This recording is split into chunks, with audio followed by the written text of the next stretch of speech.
आज का पहला पाठ राजाओं का दूसरा ग्रंथ अध्याय 5 पद संख्या 1 से 15। इसराइल में बहुत से कोढ़ी थे, उनमें से कोई नहीं बल्कि सीरी नामन ही निरोग किया गया है। आराम के राजा के सेनाध्यक्ष नामन को अपने स्वामी का सम्मान तथा कृपा दृष्टि प्राप्त थी, क्योंकि प्रभु ने नामन द्वारा अरामियों को विजय दिलाई थी। वह महान योद्धा था, किंतु कोढ़ी था। अरामी छापा मार किसी समय इसराइल के देश से एक कन्या को उठाकर ले आए थे, और वह नामन की पत्नी की दासी बन गई थी। उसने अपने स्वामिनी से कहा, ओह, यदि मेरे स्वामी समारिया में रहने वाले नबी से मिल जाते तो वह उन्हें कोढ़ से मुक्त कर देते। नामन ने अपने स्वामी को बताया कि इस्राएली कन्या ने क्या क्या कहा है। इस पर आराम का राजा बोला, तुम वहाँ जाओ, मैं तुम्हें इस्राएल के राजा के नाम एक पत्र दूंगा। नामन चल पड़ा, और वह चांदी के 10 तोड़े, सोने की 6000 आसरफियाँ और 10 जोड़े कपड़े अपने साथ ले गया। उसने इस्राएल के राजा को वह पत्र दिया। उसमें यह लिखा था, मैं इस पत्र के साथ अपने सेवक नामन को आपके पास भेजता हूँ, जिससे आप उसे कोढ़ से मुक्त कर दे। इस्राएल का राजा पत्र पढ़ते ही अपने वस्त्र फाड़ कर बोल उठा, मैं तो ईश्वर नहीं हूँ जो मार और जिला सकता है, तो उसने किसी को कोढ़ से मुक्त करने के लिए क्यों मेरे पास भेजा है। वह निश्चय ही मुझसे लड़ने का बहाना ढूंढ रहा है।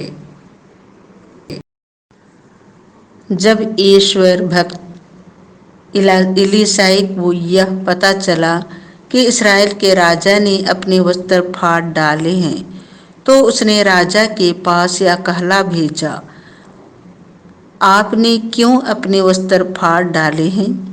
वह मेरे पास आए तो वह जान जाएगा कि इस्राएल में एक नबी विद्यमान है। इसीलिए नामन अपने घोड़ों और रथों के साथ आकर इलीसाई के घर के द्वार पर खड़ा हो गया।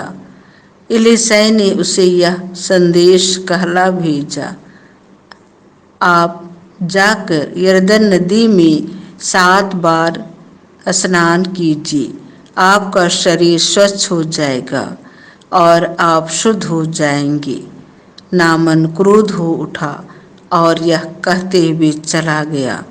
मैं समझ रहा था कि वह स्वयं बाहर आकर मुझसे मिलेंगे, अपने प्रभु ईश्वर का नाम लेकर प्रार्थना करेंगे और कोढ़ के स्थान पर हाथ फेर कर उसे दूर कर देंगे।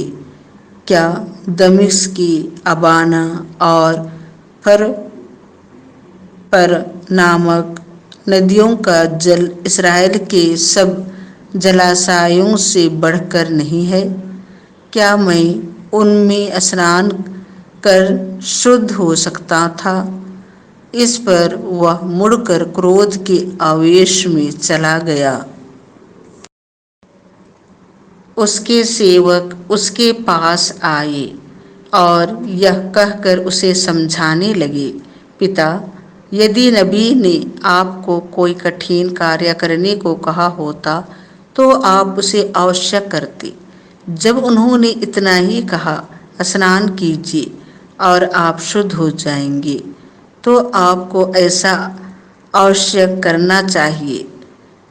इसीलिए उसने जाकर यरदन नदी में 7 बार डुबकी लगाई, जैसा कि इलीसाई ने उससे कहा था, और उसका शरीर फिर छोटे बालक के शरीर जैसा स्वच्छ हो गया।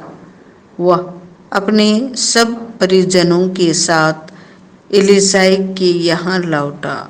वह भीतर जाकर उसके सामने खड़ा हो गया और बोला, अब मैं जान गया हूँ कि इस्राएल को छोड़कर और कहीं पृथ्वी पर कोई देवता नहीं है।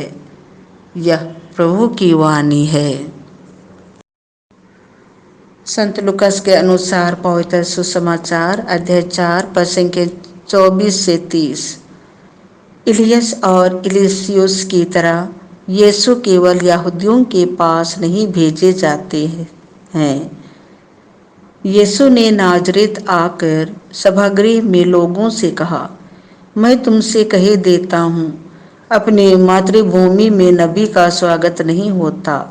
मैं तुम्हें विश्वास दिलाता हूँ कि जब इलियस के दिनों में 3.5 वर्षों तक पानी नहीं बरसा और सारे देश में घोर अकाल पड़ा था, तो उस समय इस्राएल में बहुत सी विधवाएं थीं।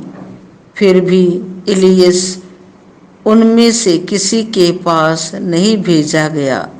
वह सीदोन के सरपेता की एक विधवा के पास ही भेजा गया था।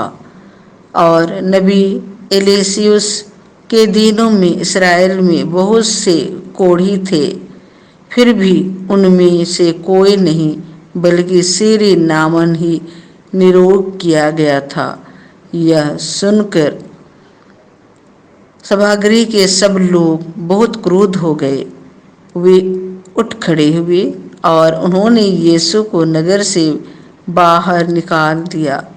जिस पहाड़ी पर उनका नगर बसा था, वे यीशु को उसकी चोटी तक ले गए ताकि उन्हें नीचे गिरा दे, परंतु वह उनके बीच से निकलकर चले गए।